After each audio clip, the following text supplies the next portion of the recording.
सद्गुरूंचे पुण्यस्मरण, सद्गुरु नाम संकीर्तन,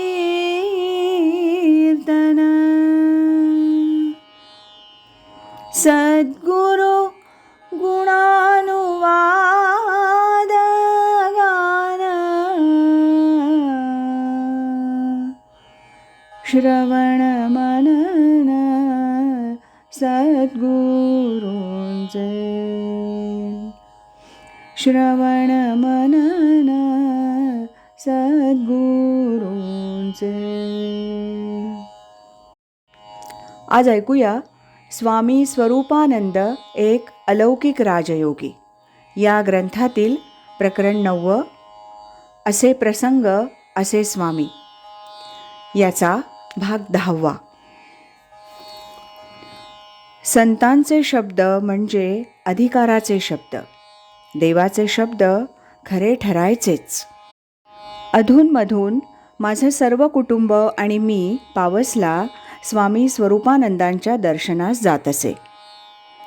प्रत्येक वेळी स्वामी मुलांना खडीसाखरेच्या प्रसादाबरोबरच ज्ञानेश्वरी नित्यपाठ ही पुस्तिका प्रसाद भेट म्हणून हाती द्यायचे.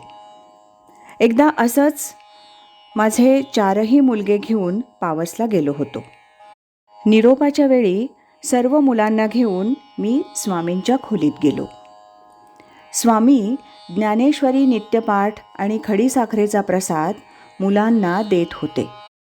मी म्हणालो, गेल्या 2ही वेळेला त्यांना आपण नित्यपाठ दिलाय, घरी भरपूर नित्यपाठ झालेत, काही वाचत नाहीत नि काही नाही. माझं हे असं बोलणं ऐकून स्वामी म्हणाले, वाचतील. पुढे आम्ही घरी आलो. याच्या आधीसुद्धा नित्यपाठ वाचत जा, जरा पाठ वगैरे होऊ दे, असं आम्ही म्हणजे मी आणि पत्नीनं मुलांना अनेकदा सांगितलं असेल, पण त्याचा परिणाम 0 असाच झाला होता. स्वामींच्या वरील उद्गारानंतर काय झालं कोण जाणे. मुलं घरी आली आणि नित्यनेमे नित्यपाठ वाचू लागली. पुढे त्यांचा नित्यपाठ पाठसुद्धा झाला होता. सांगलीला माझ्याकडे कोटणीस महाराजांचे एक हरदासी शिष्य येत असत. त्यांना ही गोष्ट एकदा सहजच मी सांगितली. त्यावर ते हरदासी मला म्हणाले, अहो, आपण वापरतो तेच शब्द संत आणि सत्पुरुष वापरतात. शब्द निराळे नसतात, पण त्या शब्दामागं योगाभ्यासानं ताकद आणि अधिकार आलेला असतो. मला हा मुद्दा पटवण्यासाठी म्हणून त्या माझ्या हरदासी मित्रांनी चहा घेता घेता मला एक गोष्ट सांगितली. ती गोष्ट मला फार आवडली होती. ती गोष्ट अशी, एक राजा होता. तो राज्याकडे विशेष लक्ष द्यायचा नाही. नेहमी बाहेर असायचा. प्रधानच सर्व राज्य व्यवहार करायचा. एकदा हा राजा बऱ्याच वर्षांनी आपल्या राजधानीत आला.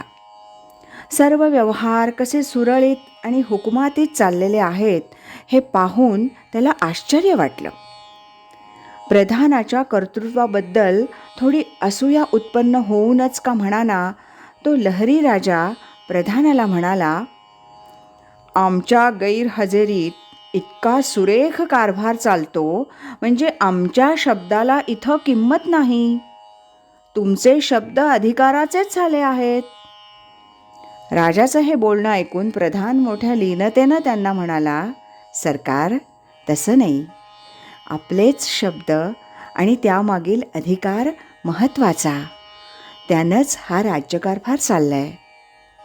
राजा लहरी आणि हट्टी, त्याला हे पटेना. तो आपलं म्हणणं सोडायला तयार नाही. शेवटी प्रधान अदबीनं राजाला म्हणाला, सरकार, आपल्या शब्दाला वजन आहे का माझ्या ह्याचा अनुभव देईन, पण त्यावेळेस काही घडल्यास मला क्षमा करावी. झालं. काही दिवस निघून गेले. राजा पुन्हा एका वर्षानं राज्यात आला. दरबार भरला. राजा सिंहासनावर बसला. भालदार, चोपदार, सेवक सर्व आजूबाजूला होते. प्रसंग आला आहे असं पाहून प्रधानानं आजूबाजूच्या भालदार चोपदारांना आज्ञा केली, बघता काय, सरकारच्या तोंडात मारा. सर्व भालदार चोपदार आश्चर्यानं प्रधानाकडे पाहू लागले. जमलेल्या इतर मंडळींना सुद्धा नवल वाटलं. त्या प्रसंगी राजा पूर्वी काय झालं होतं ते सर्व विसरून गेला होता. प्रधानाचे हे शब्द ऐकून राजा रागानं लाल झाला आणि म्हणाला, बघता काय, प्रधानजींच्या तोंडात मारा.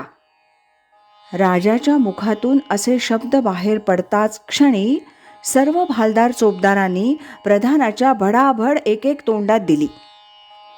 प्रधान शांत झाला. राजाला म्हणाला, सरकार, कुणाच्या शब्दात ताकद आहे? माझे हरदासी मित्र नंतर मला म्हणतात, हे असं असतं, आपण वापरतो तेच शब्द संत वापरतात, पण त्यांच्या शब्दामागे ताकद असते, शक्ती असते आणि अधिकार असतो. ते देवाचे शब्द असतात, ते खरे ठरायचेच. असे प्रसंग असे स्वामी या 9व्या प्रकरणातील हा होता भाग 10वा. उद्या ऐकूया याचा भाग 11वा. श्रीमत सच्चिदानंद सद्गुरु श्री स्वामी स्वरूपानंद महाराज की जय.